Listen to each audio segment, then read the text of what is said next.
Brought to you by L&M, the modern cigarette that lets you get full, exciting flavor through the modern miracle of the pure white miracle tip. Live modern. Smoke L&M.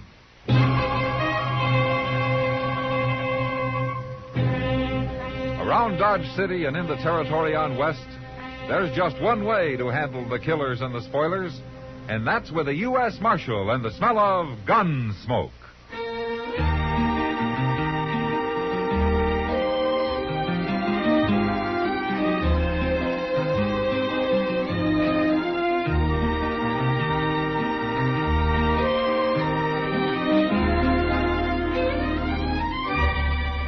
Gunsmoke, starring William Conrad.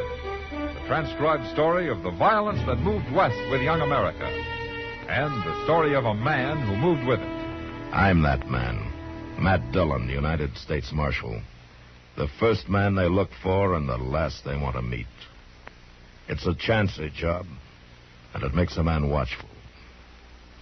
And a little lonely.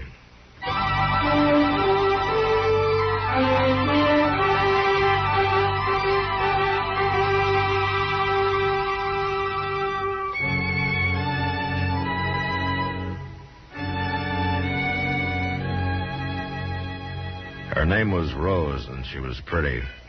And that's all anybody in Dodge knew about the girl. She'd come in on the stage from the South a month before and opened a blackjack table in the Long Branch, working on a 50-50 split with a house. The game got a big play, of course. A woman gambler was a new thing in Dodge. And some of the smartest and crookedest cardmen in town started coming around to try their luck.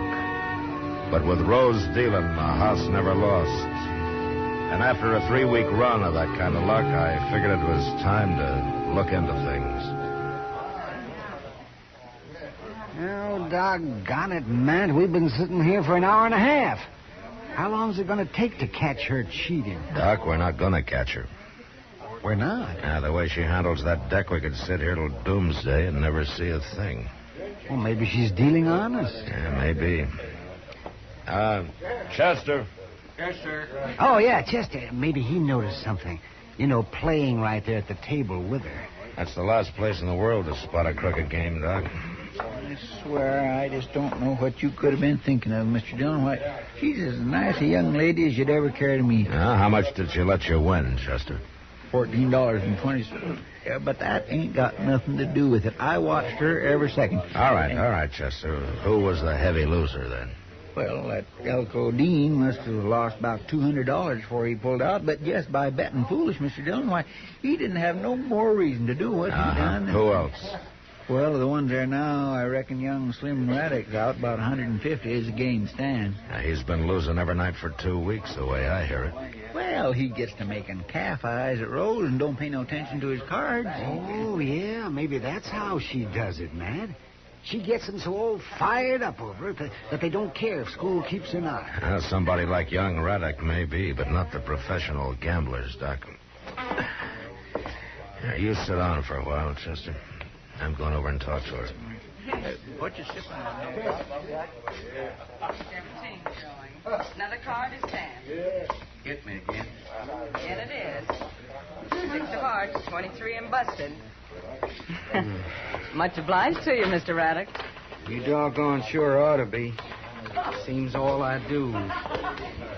Oh, evening, Marshal. Hello, Slim. Your luck turning on you? It ain't turning no way. It's been against me right along. Then maybe you won't mind if I interrupt the game for a while. That is, with your permission, ma'am. I'd like to talk to you. Why not? All right, gentlemen, the game is closed. If you want to step over to the bar, the drinks are on me.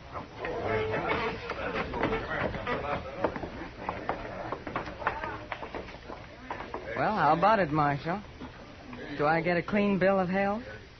Along what lines, Rose? Running a square game. You've been watching me like a hawk for the last hour and a half. Every deal, every move I made. You see anything off color? Well, I saw Elko Dean slip a cold deck in on you. So did I. But I'll give you 10 to 1. You didn't see me slip it right back out.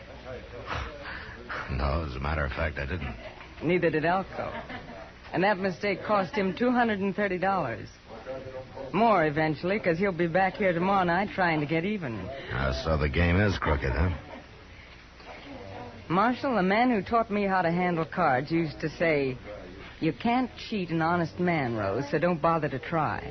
But a crook is fair game any day. Uh-huh. Tell me something, Rose. How does that fit young Raddick? Slim? Yeah. That's different. Different how? He's been losing steady here at your table. It can't all be bad luck. I've tried to keep him away. I told him over and over again to stay out of it and leave me alone. Stay out of what, Rose? It doesn't matter. Here, Marshal. Take a look. Go on, count it if you want to. That's the money I've taken from Slim. $2,642. And when I leave Dodge, he'll get it all back. Every cent of it. Can I ask you something, Rose? What's a girl like you doing in this business, anyway? Earning a living, for one thing. Now, there are other ways, you know. None that I know as well. Besides, it lets me cover a lot of country. Look people over. Why is that so important? I'll tell you why, Marshal. I've spent 4 years now looking for one certain man. Now, you won't quit till you find him, huh? I found him. Tonight. Oh? What happens now? I'm going to kill him.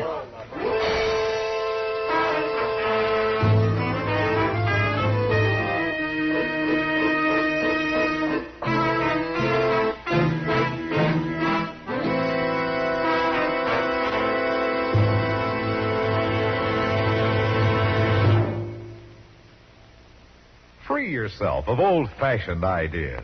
Why don't you live modern? Live modern. Live modern. Free up. Freshen up your taste. Smoke an L&M. Only the modern miracle of the pure white miracle tip can bring all of L&M's full, exciting flavor through to you.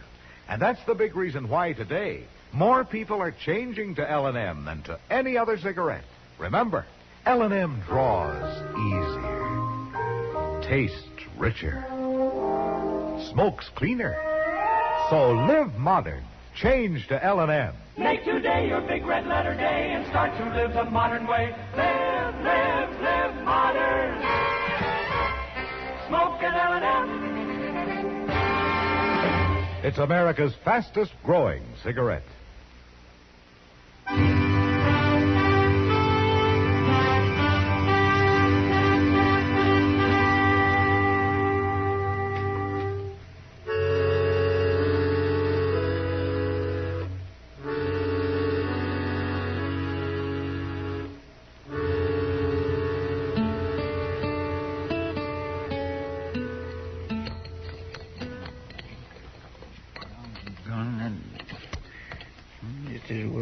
Jerky. Do you know something, Mr. Dillon? No, what, Chester? The doggone ham you get nowadays ain't nothing like it used to be. No, is that so? Well, take a look at that. My land, they don't even half smoke it anymore. Just put on more salt. That's all they do. Well, it's better than side meat, anyhow. Why, even down in Texas, we used to smoke our meat at least 2 days. How are you, Marshal? Chester? Oh, morning, Slim. Oh, Slim. You had breakfast yet? I'm aiming to right now. I'll pull up a chair and join us, huh? Thanks, Marshal. My, you must have made a night of it. Didn't even get back to the ranch, huh? Oh, ranch will keep. I have some eggs and ham, Jeff. Right away, Slim. Say, maybe if you ain't tried this ham before, you ought to think twice. I've tried it, Chester. Most every morning out at my place. Jeff here buys all his meat from me. Oh. Well, it sure is a whole lot better than side meat. How's the ranch coming along, Slim? Had a good year? Best one yet. Mm-hmm. First time the place has brung me any hard cash. Feels mighty good to hear a few eagles jingling in your pocket. Might jingle some louder if you stayed clear of that blackjack table. My luck's bound to change. Not with Rose dealing. She's warned you already, I understand. Told you to keep out of the game. I guess I'm a stubborn man, Marshal. Here's some coffee while you're waiting, Slim. Oh, Slim, what are you after? well, it's like this. Been 5 years now since I took that leased land up there on Bitter Creek. I spent 5 winters out there all alone. That ain't good for a man. I need me a wife on the place. Huh? When'd you decide that? 3 weeks ago, first time I seen Rose. Oh. How's she feel about it? Hard to say. She got something on her mind that won't let her think of nothing else. Yeah, I know, Slim. She told me that she aims to kill a man. That's so.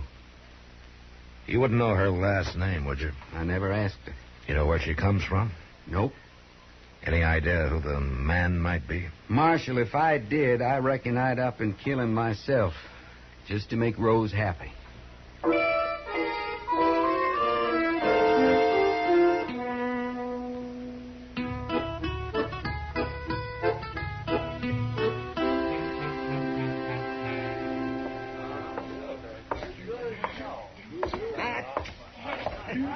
Oh, Matt. You're just the man I was looking for. How evening, Doc. Yes, here. Sit down. Sit down, Matt. You're just in time. Time for what? A poker game. We got these two drummers here, fresh off the Santa Fe from St. Louis. Oh, Matt, they're as green as grass. So help me, Doc. If you'd sweat as hard over healing the sick as you do trying to clip some tenderfoot, well, we'd have This a lot... town's never been healthier, thanks to me. Matt, you got a minute? Yeah, sure, Kitty. I'll see you later, Doc. Maybe later it'll be too late, too. Oh, man, they will be sorry. I'm sorry to break in that way. Oh, that's all right, Kitty. Matt, I just found out. Oh, found out what? About Rose, who she is. Oh? Matt, she's Bill Prawley's daughter. Bill Prawley? That's right. The gambler who was killed in Liberal 4 or 5 years ago. Oh, yeah. Yeah, I remember. Rose Prawley, her name is. Bill Prawley's daughter, huh? Uh-huh. Who told you, Kitty? Mule Skinner came in tonight. He saw her dealing a table out in New Mexico last year. Yeah, and I guess that explains a lot of things about her. It explains one thing, Matt. I haven't told anybody, of course, but the word will get around. And once it does, she's through here. Nobody's going to buck a game run by Dirty Bill Prawley's kid. They'll know it's crooked. Maybe the word's already out. I noticed Slim Raddock's pulled out of the game. He's standing over there at the bar. Well, she threw him out, along with all the other players except Elko Dean. She said it was a private game. Guess Elko wants to get back the money he lost last night. Say, Mr. Dillon. Yeah, what is it, Chester? Well, something kindly funny happened. You know that sawed-off shotgun Sam keeps behind the bar, the one with the pistol grip? Yeah, what about it? Well, it's gone, and Sam thinks maybe it was Rose that took it. Rose? Yeah, but that don't make sense. Her and Elko were just sitting over there at the blackjack table looking at each other. Neither one of them ain't... What's the matter, Mr. Dillon? We're about to have a killing on our hands, Chester.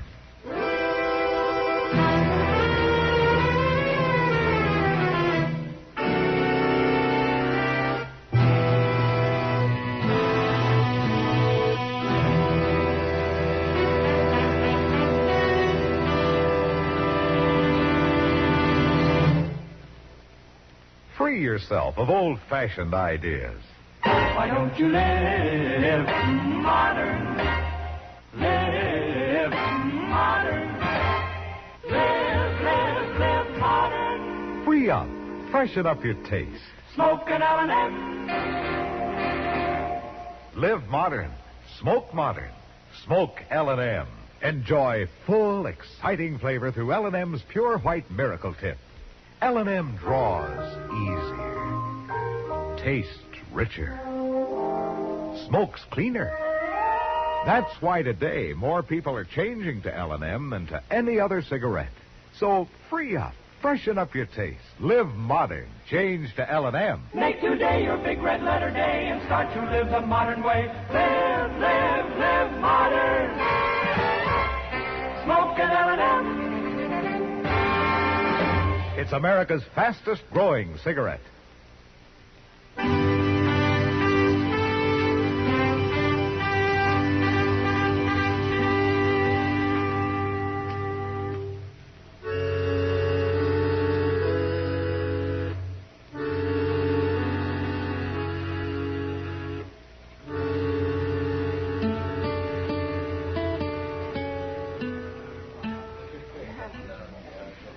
What are we going to do?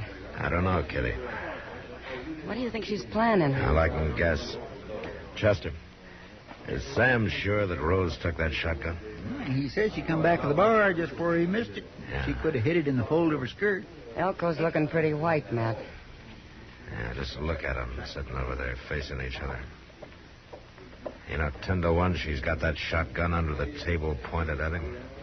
Can't you slip up behind her, Matt? Grab her before she can use it? A shotgun's not like a pistol, Kitty. All you got to do is point in the general direction of your target. Yeah, but why does she want to kill Elko? Revenge, I guess. Chester, did Slim Raddick hear about her having the gun? No, sir, nobody didn't. Sam called me to one side. Good. If word got around, somebody'd be sure to lose his head and touch the whole thing off. Well, it's going to happen anyway, Matt. Elko's starting to get restless. He's sure going to make a move soon. Well, it'll be his last one if he does. Matt. Oh, Matt. These plums are just ripe for the picking. I can't hold up the game all night for you. I'm sorry, Doc. I'm busy. Oh, well, as long as you feel that way about it. Doc, you don't understand. Oh? Well, only one way to handle it, I guess. No, you stay there, Chester. Yes, sir. Be careful, Matt. Will somebody tell me what's going on here? Good evening, Rose. I'm sorry, Marshal. Table's closed. Oh? It's, not closed to Elko, then. Marshal, she said it. Elko and me have a personal game going, Marshal. Yeah, I know. Better hand over the gun, Rose. Sit down. Sit down and put your hand flat on the table, Marshal. Same as Elko's got his. Good. Now keep him there. I guess you know this is a shotgun I'm covering you both with. Underneath the table.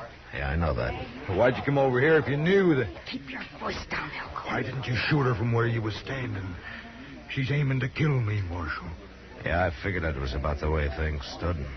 I knew I'd find him someday if I just kept traveling and kept on dealing cards. And last night it happened. I recognized him the minute he sat down at my table. I knew he'd be back tonight, and I was ready for him when he come. Now you mean to kill him, huh? She's crazy, Marshal. She's out of her head. Keep your hands on that table. I mean to kill him.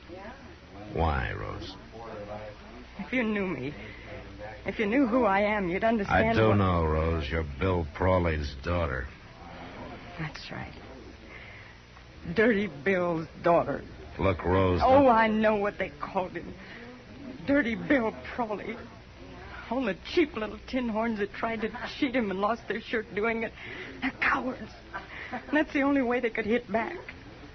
Give a dog a bad name and shoot him for mad. Take her, Marshal. She's gone clean out Shut of up, her mind. Aldo, before you get us both killed. My father was a fine man, and anybody that says different is a liar. Marshal. That night he was killed, I was upstairs asleep. The shots woke me up. I looked out of my window, and I saw a man run out the front door with a gun still in his hand. I saw him for just a second in the light from the door. But I never forget his face. Elko here, huh? That's him. Don't listen to her, Marshal. She's lying. It's a job for the law now, Rose.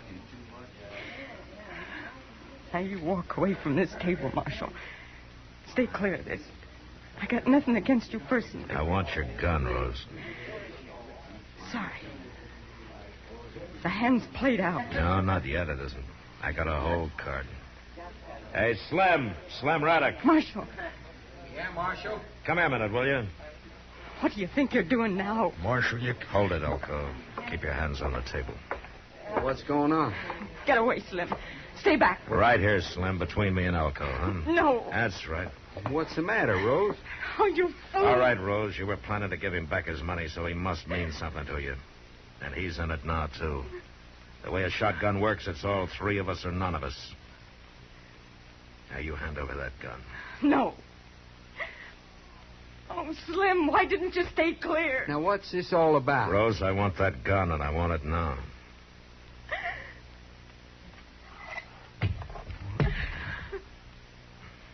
You knew I couldn't. You knew I couldn't, not with him in it. Well, I was sure hoping you couldn't. Chester. Here, put this in back of the bar, will you? Yes, Mr. Dillon. It wasn't fair, Marshal. It was Jane. It wasn't fair. Sometimes you have to cheat, Rose. Get her out of here, Slim. And if you take my advice, you'll keep her out of here. Don't you worry about that. Come on, Rose. Come on. Oh, Matt, if that wasn't the doggonest thing I ever saw. Hey, Elko. What? Wait a minute. No. I said wait a minute. You're under arrest. You're not taking me in, Marshal. Look out, he's got a gun! Drop it. Drop that gun!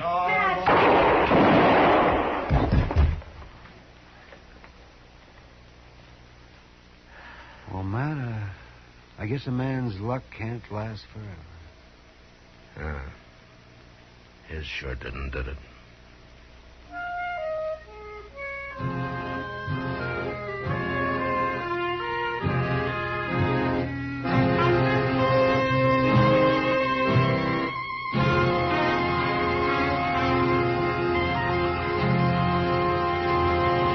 Now keep him there. I guess you know this is a shotgun I'm covering you both with, underneath the table. Now a public service message from CBS Radio. What is America really like? Thousands of men, women, and young people all over the world want to know the truth. There's proof of it in the flood of mail received by the volunteer group called Letters Abroad, which gets mail from people everywhere in the free world who are eager to be in correspondence with someone in the United States. They want to know all sorts of details about our everyday life. Anyone who is over 15 years of age who would like to write to someone overseas in Europe, the Middle East, or the Far East should send his or her name in a stamped, self-addressed envelope to Letters Abroad, 45 East 65th Street, New York, New York, together with information about age, occupation, and interests, which will make possible selection of a suitable correspondent. That address again is Letters Abroad, 45 East 65th Street, New York, New York. Everyone who does enter into such a correspondence is sure to find it greatly rewarding, a contribution to better understanding among peoples of the free world. And now, William Conrad. You know, when they buried a man out on the high plains, they usually wrapped him in his saddle blanket and forgot about him.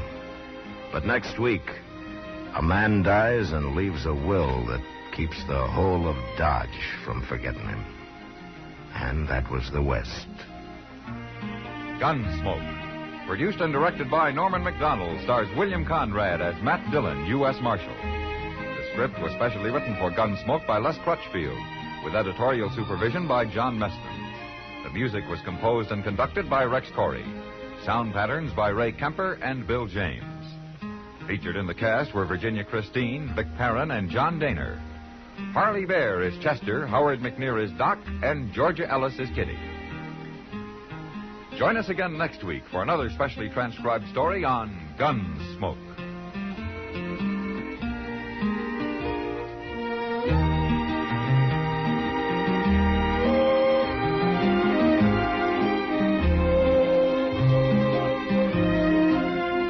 No. That's right. What's the matter, Rose? Oh, you fool. All right, Rose, you were planning to give him back his money, so he must mean something.